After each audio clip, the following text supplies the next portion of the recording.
Hi friends, welcome to Pavan's stories. నేను మీ పవన్ కుమార్ పెంటు. అందమైన ప్రేమ కథ మై లవ్ మధు రెండో పార్ట్కి స్వాగతం. ఈ పార్ట్తో ఈ కథ పూర్తవుతుంది. కథ నచ్చితే దయచేసి ఒక లైక్, చిన్న కామెంట్ ఇవ్వండి. కథ నచ్చితేనే. కథలోకి వెళ్ళేద్దామా? ట్రైన్ ఆగింది. భద్రాచలం వచ్చినట్టుంది. అందరూ దిగసాగారు. సమయం మధ్యాహ్నం 3 గంటలు. జ్ఞాపకాల పొరలకు కాసేపు విశ్రాంతినిచ్చి పక్కనున్న సంచిని భుజాన వేసుకొని నెమ్మదిగా రైలు దిగి నడవసాగాను. ఇంతలో, సార్ రండి సార్, నా ఆటో ఎక్కండి అంటూ నేను జవాబు ఇవ్వకముందే నా చేతిలోని సంచిని నాకన్నా భద్రంగా పట్టుకెళ్ళి ఆటోలో పెట్టుకొని కూర్చున్నాడు ఓ ఆటోవాడు. నది దగ్గరికి తీసుకువెళ్తావా? రండి సార్, కేవలం 50 రూపాయలే అంటూ నేనెక్కగానే ఆటో పరిగెత్తింది వాడి పెదాల మధ్యన ఓ చిరునవ్వుతో. నది దగ్గరకు రాగానే నేను ఆటో దిగి 100 రూపాయలు అతని చేతిలో పెట్టి సంచిని ఆటోలోనే పెట్టి అతన్ని ఉండమన్నట్టుగా సైగ చేసి నది వైపుగా కదిలాను. నెమ్మదిగా స్నానం చేసి రండి సార్, ఎక్కువ దూరం వెళ్ళకండి, నదిలో సుడిగుండాలున్నాయి అంటూ వెనుక నుండి అతని మాటలు.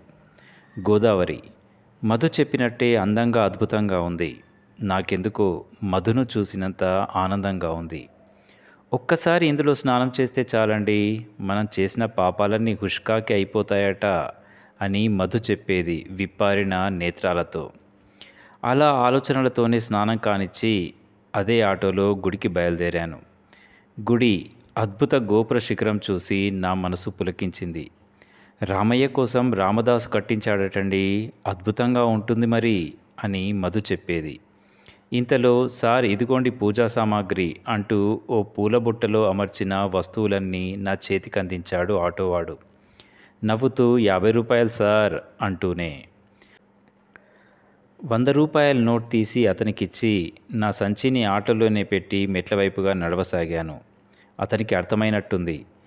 సార్ మీరు వచ్చేదాకా ఇక్కడే ఉంటాను, ఆలస్యమైనా పర్లేదు, నెమ్మదిగా రండి సార్ అంటూ అరుస్తున్నాడు నాకు వినబడేలా. అతని గొంతులో భలే ఆనందం, భలే బేరం దొరికిందని. మెట్లెక్కుతూ ఉంటే నా చేయిని ఎవరో పట్టుకున్న అనుభూతి, నా పక్కనే నా మధు ఉన్న అనుభూతి. నా కోరిక ఇంత త్వరగా తీరుతుందనుకోలేదండి అంటూ మురిపంగా నన్ను చూస్తూ నాతో మధు నడుస్తున్న అనుభూతి. తన కళ్ళలో ఏదో ఆనందం, నాకు ఆనందంగానే ఉంది, కాకపోతే సగం హృదయం మాత్రమే. జనాలెవరూ లేరు. దగ్గరగా వెళ్ళాను. పూజారికి సామాగ్రినిచ్చి మధు పేరిట అర్చన చేయమని చెప్పి తదేకంగా రామయ్యను చూడసాగాను. చూశారా, రాముడెంత అందంగా ఉన్నాడో, పక్కన సీతమ్మను చూడండి, ఎంత చక్కగా ఉంది. లక్ష్మణుడు, హనుమంతుడు ఎంత చక్కని విగ్రహాలు. ఎవరు చెక్కారో కానీ అతని జన్మ ధన్యమైనట్లే కదా. తను చెబుతూనే ఉండేది నవరసాలు అభినయిస్తూ. ఇంతలో పూజారి హారతితో వచ్చాడు. కళ్ళకద్దుకున్నాను. మరోసారి హారతిని గుండెలకద్దుకున్నాను. ఆత్మీయంగా, ప్రేమగా, లాలనగా. ఈ చర్య ఆయన్ని ఆశ్చర్యానికి గురిచేసినట్టుంది. నన్ను తదేకంగా చూడసాగాడు, నా జేబులో ఏముంది అన్నట్టుగా. అతనికి మాత్రం ఏం తెలుసు నా మధు అక్కడుందని. వెంటనే దక్షిణను పళ్ళెంలో పెట్టాను, ఎవరో అసంకల్పితంగా ఇవ్వమన్నట్టుగా. ఆ హారం చూశారు, చింతాకు పథకం రామదాసు చేయించాడట. ఈ గుడి నిర్మాణం చూడండి, ఎంత బాగుంది, నాకెంత ఆనందంగా ఉందో తెలుసా. ఇప్పటికైనా నా ఆశ నెరవేరింది అంటూ మధు. తన కళ్ళు మెరుస్తున్నాయి. అరుణిమ కిరణాలన్నీ తనలోనే దాక్కున్నంత ఆనందం తన కళ్ళలో. స్వాతి చినుకుల తన బుగ్గపై సొట్టబుగ్గ. అంత అందమైన నా మధు అలా గుడంతా కలియదిరుగుతోంది ఎంతో ఆనందంగా. తనని చూస్తూ నా కళ్ళ వెంబడి ధారగా కన్నీరు నిశ్శబ్దంగా. అలా ఎంతసేపు అయిందో తెలీదు. ఇంతలో, సార్ ఇక వెళ్దామా, చాలాసేపు అవుతుందన్నట్టుగా ఆటోవాని పిలుపు. అతని చేతిలో నా సంచి. చేయి చాచాను ఆ సంచిని ఇమ్మన్నట్టుగా. దాన్ని ఆత్మీయంగా అందుకొని ఓసారి తడిమి చూశాను. గోదావరికి పద అన్నా నడుస్తూ. అదేంటి సార్, సాయంత్రం 6 అవుతోంది, ఈ సమయంలో అక్కడికెందుకు సార్, ఇప్పుడు అక్కడ ఎవరూ ఉండరు అంటూ వారిస్తున్నట్టుగా ఆటోవాడు. వస్తావా రావా అంటూ సూటి ప్రశ్న నా నుండి.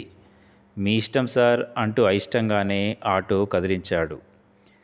నది రాగానే దిగి జేబులో చేయి పెట్టి 100 రూపాయలు తీశాను ఇవ్వడానికన్నట్టుగా. వద్దు సార్, ఇందాక పూల కొట్టు వద్ద మీరిచ్చిన దాంట్లో 50 రూపాయలు ఇంకా మిగిలాయి, అవే సరిపోతాయి. చూడబోతే మీరిక్కడికి కొత్తలా ఉన్నారు, లేకపోతే 20 రూపాయల ఛార్జీకి 50 రూపాయలు ఇచ్చారు. ఇంకా మిమ్మల్ని మోసం చేయడం ఇష్టం లేదు సార్ అన్నాడు తలను నేలకు వాల్చుతూ తప్పు చేసిన వాళ్ళ. మరేం పర్వాలేదులే అంటూ ఆ 100 రూపాయలు అతని జేబులో పెట్టి అతని కళ్ళలోకి చూస్తూ ఇక వెళ్ళమన్నట్టు తల ఊపాను. ఇక వెనుదిరిగి సంచిని నా గుండెకు దగ్గరగా పట్టుకొని నదివైపు నడవసాగాను. సార్, ఓ గంట వరకు మన ఆటో ఇక్కడే ఉంటుంది, వేరే సవారీ తీసుకెళ్ళను. అప్పట్లోగా మీరొస్తే బావుంటుంది అంటూ అరుస్తున్నాడు ఆటోవాడు. అలా వెళ్ళి ఓ రాయిపై కూర్చొని నదివైపుగా చూడసాగాను. ఎవరినో చూస్తున్నట్టుగా, ఎవరినో వెతుకుతున్నట్టుగా. మెల్లిగా జేబుని తడిమాను.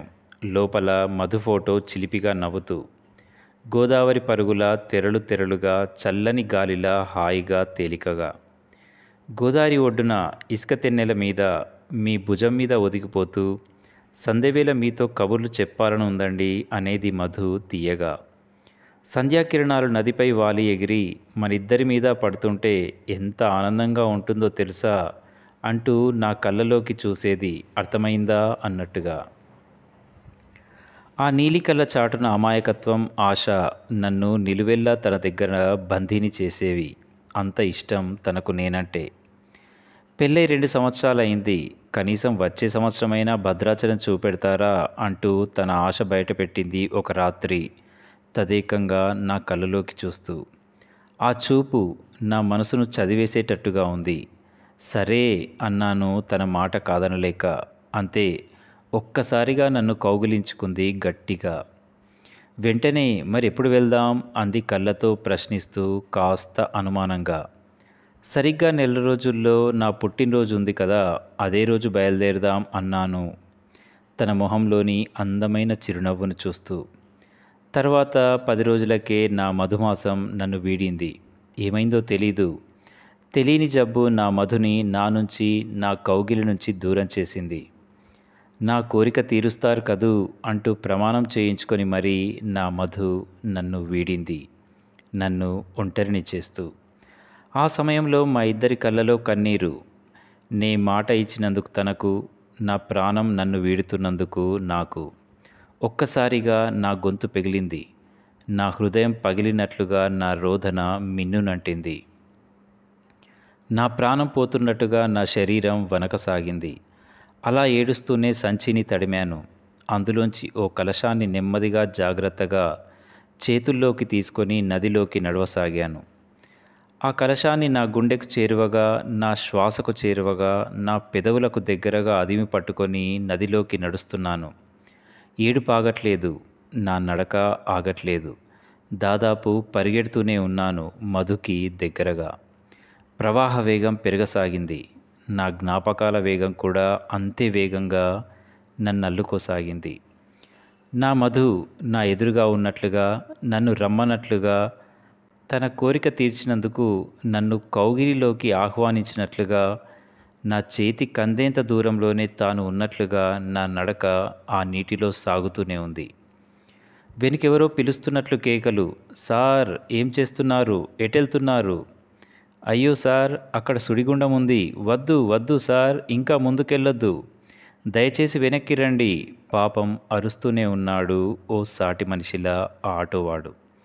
కానీ నేనెలా ఆగేది నా మధు నన్ను పిలుస్తున్నప్పుడు, అందంగా నవ్వుతూ తన కౌగిలిలోకి నన్ను ఆహ్వానిస్తున్నప్పుడు. తన కౌగిలికి చేరిన మరుక్షణమే తన చితాభస్మం, నేను దాదాపు పూర్తిగా గోదావరిలో మునిగిపోయాం ఎంతో ఆనందంగా. ఇప్పుడు మధు నా నీడలో, మేమిద్దరం గోదావరి ఒడిలో. మధు నవ్వుతోంది అందంగా, ఆనందంగా, నేనెప్పుడూ చూడనంత అద్భుతంగా. ప్రేమిస్తే బహుశా ఎంతటి త్యాగమైనా చేస్తారేమో. ఇదండి friends, my love Madhu story. నచ్చితే, మనసుకు తాకితే ఖచ్చితంగా చిన్న కామెంట్ పెట్టండి. మరో మంచి కథతో మళ్ళీ కలుస్తాను. నేను మీ పవన్ కుమార్ పెంటు.